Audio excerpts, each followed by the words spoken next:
Hello cockroaches, it's me, Uncle Nabil, and this is Nabil Knows, the show where I tell you how it was, how it is, and how it will be.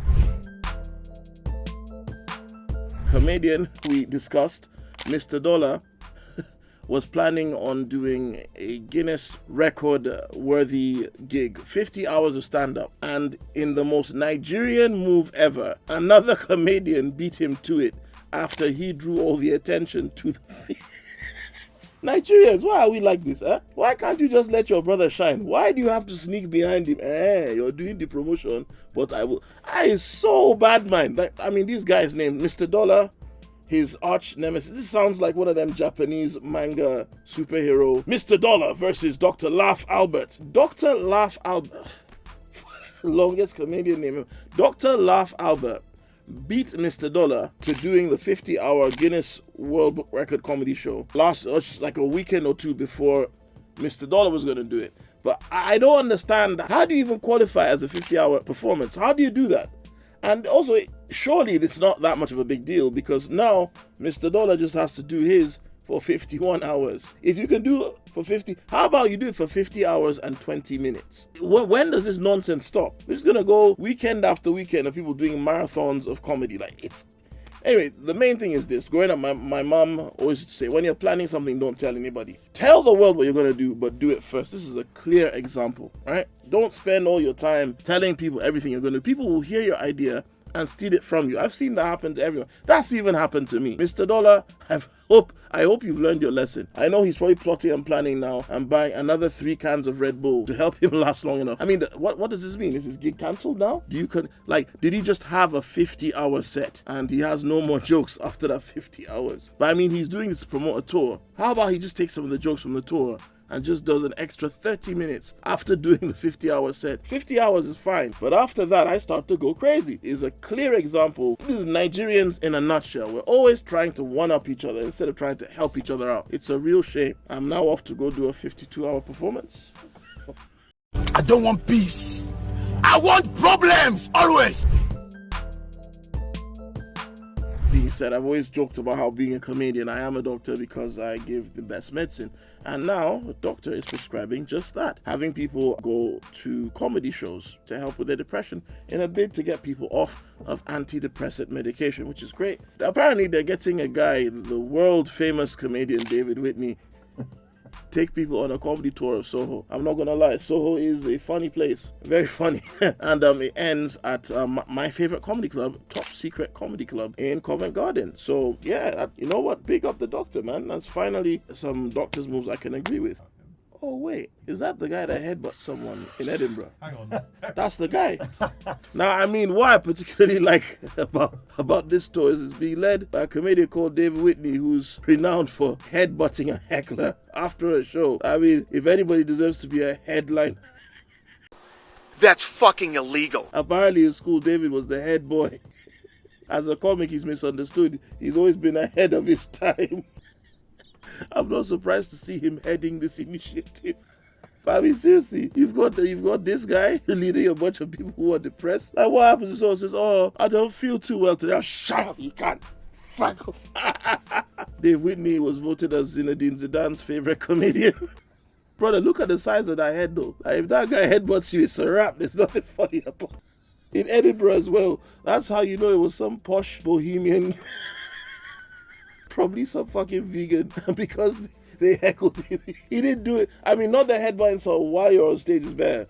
But if I remember the story correctly, he waited till after the gig. You know how much you have to dislike someone to headbutt them, right? Like, that takes conviction. I'm gonna take this thing that houses my brain, where all my thoughts are, and I'm gonna ram it into yours. We're gonna come head to head and have a merging of ideas. That's the guy you've got to get people off of antidepressants. Fucking hell, man.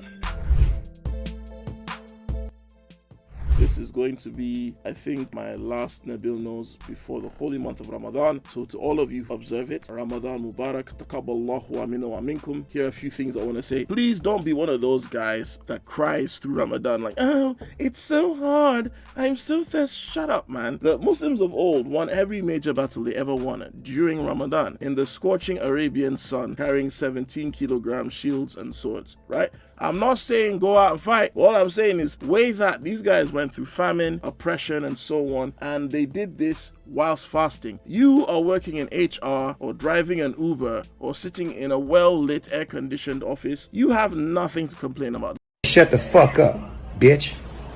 And to Muslims all around the world, please try and spend this not as a month where we overindulge, and I'm speaking to myself first before anyone else. Think about the less fortunate, think about the poor, think about people who are in parts of the world where they're suffering, from Gaza to Somalia to Congo and Birmingham.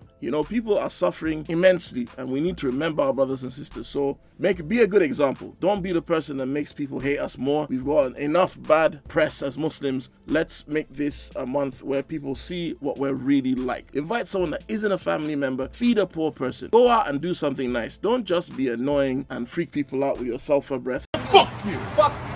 Man. That's smell shit. That's smell shit. Do something else, man. No, do something charitable. Really feel the spirit of Ramadan. These people already think that we go 30 days without eating at all. Stop feeding into the stereotype. Mashallah, brothers.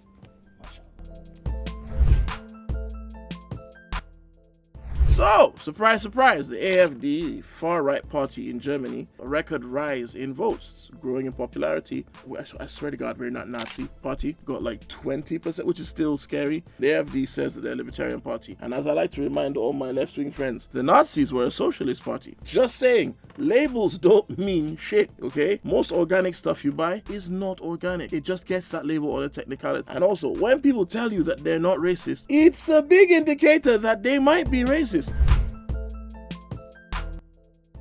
Trained human sniffers and artificial noses have discovered Egyptian mummies. Wait, hold up. Trained human sniff. What? What the fuck? What kind of job? There's people out here, so you just get some panty sniffers and give them a job? What do you mean professional? What kind of shit in this economy? You're really paying people to just go around sniff? Come on, man. So what, they smell dead bodies and that? Mm-hmm. The fuck, man? What kind of... I get paid for it. And people are out here writing job applications. Now James Bond, the most British thing, now owned by Amazon, Bezos, which is great because it means we probably are a lot closer to seeing a black James Bond now. I guess the Thierry is taking all the work, so they might get that guy from The Madness, you know what I mean? For all we know, Michael B. Jordan will be James Bond soon. Shaken, not stirred, motherfucker. And the Gammons are not happy. That's the problem I find here in the UK. We don't make the most of what we have, and then when other people invest in it and change it, we get upset. The good thing is, some people are happy about it because it means now we can have seasons, TV shows, and spin-offs. But it's just sad that a very, very old British institution, British brand, has been taken over by the Yanks, But I can't wait to see where they go with it. I mean, entertainment after all. Who knows? He might switch now from driving an Aston Martin to a Bentley with spinners.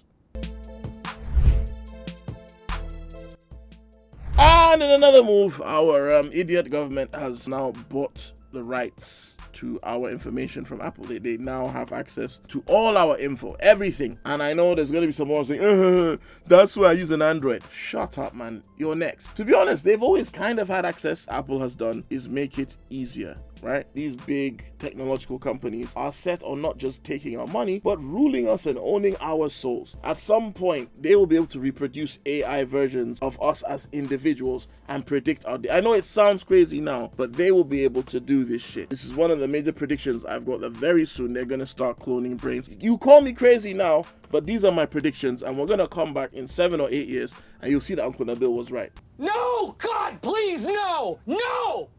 No! No! Another thing that's going to happen is within 2 elections, remember Uncle Nabil said this, within the next 2 elections, Nigel Farage will be Prime Minister.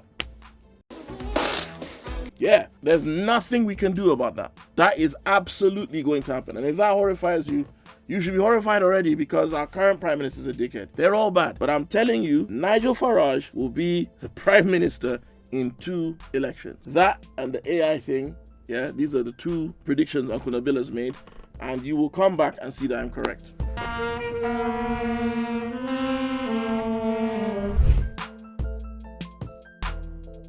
Stormzy found himself the subject of a lot of criticism and attacks and backlash online because of his partnership with McDonald's. As somebody who has consistently spoken about Gaza as well as Congo, as well as Somalia, I find it very frustrating how everybody expects black celebrities to be perfect and everybody expects black celebrities to speak out on stuff, even when these people in question never ever talk about black issues. Many of the celebs who have come out and the so-called intellectuals that have come out and attacked Stormzy probably got myself into a lot of trouble for talking about this particular conflict. But the reality is, not everybody is gonna know it as much as people like me, right? Because I have a vested interest in that. Different people have different priorities. We are not free until everybody is free. You don't know what kind of contracts these guys are under. You don't know what kind of legal ramifications them not accepting certain sponsors. We don't even know if he just signed that sponsorship deal with McDonald's or if it was signed, you know, previously. We don't know these things. I've even had people in my comment section saying,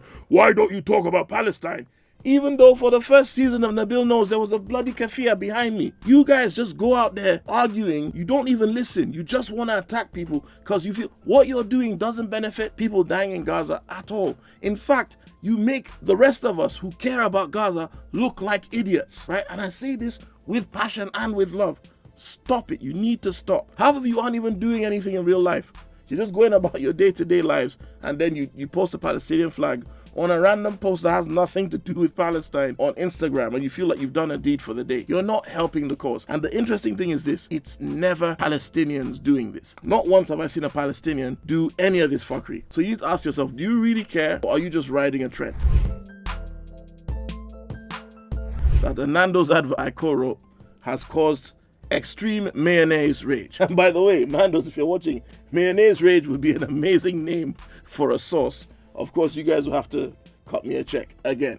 But yeah, these guys are angry because apparently the Nando's advert, which features a white guy not being able to eat a spicy wing, makes white men look bad. Hey, what's your favorite Nando's flavor? Medium. What's your favorite Nando's flavor? Lemon and herb.